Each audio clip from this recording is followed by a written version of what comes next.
अब यानी कि कुपोषण रोग शरीर पर क्या प्रभाव डालता है। कुपोषण रोग शरीर पर अधिकतर सबसे ज्यादा रोग कुपोषण रोग महिला एवं बच्चों पर पाया जाता है।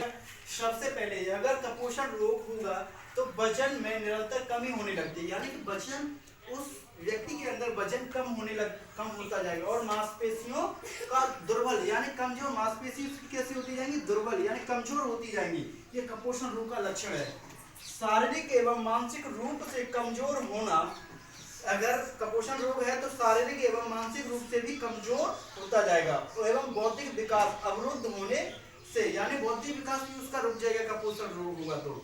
और पढ़ाई में पिछड़ जाना यानी पीछे हो जाता है, उसका दिमाग नहीं कार्य कर रहा है, दिमाग कमजोर हो गया है तो पढ़ाई में भी कमजोर हो जाएगा। और रोग प्रतिरोधक क्षमता में कमी, यानी कि जो शरीर को अन्य रोगों को रोकता है, हमारा शरीर में ताकत होगी तो अन्य रोगों से लड़ सकता है, तो उसमें भी कमी आने लगती है और अन्य रोग भी शरीर पर हैवी होने लगते हैं, यानी वो संक्रमण का प्रभावी हो जाता है। जब कुपोषण रोग होता है रोगों से ग्रस्त हो जाता है उसका शरीर, कैसा हो जाता है, रोगों का घर बन जाता है, ग्रस्त हो जाता है रोगों से। अब वयस्क होने पर भी कार्य नहीं कर पाता, यानी कि जवान हो, ताकतवर है शरीर में, उस टाइम पर उस एज के अनुसार उसमें शरीर में ताकत हो और वो अधिक काम करना चाहिए तो उस टाइम पर भी कार्य नहीं कर सकता, उसकी कार्य क्षमता कम हो जाती है। यह सभी प्रभाव देखने मिलते हैं उस व्यक्ति के अंदर, उस महिला के अंदर जो कुपोषण रोग होता है।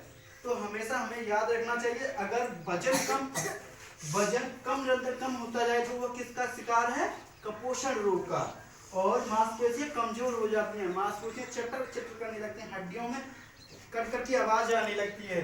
और शारीरिक एवं मानसिक विकास, यानी कि शारीरिक शरीर भी कमजोर हो जाता है, थोड़ा सा काम कर लो थक जाते हैं और उन्हें थकन सी महसूस होने लगती है। और मानसिक यानी सोचने की क्षमता, कार्य करने की क्षमता भी कमजोर हो जाती है, कोई कार्य नहीं कर सकते।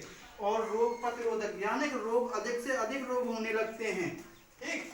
और वयस्क अवस्था यानी कि जवान और उस टाइम पर भी जो कार्य कर सकते हैं, वजनी का काम भी कर सकते हैं, अधिक समय तक कार्य कोई करे तो वह कार्य करने की क्षमता कम हो जाती है। यह सभी प्रभाव कुपोषण रोग देखने में मिलते हैं।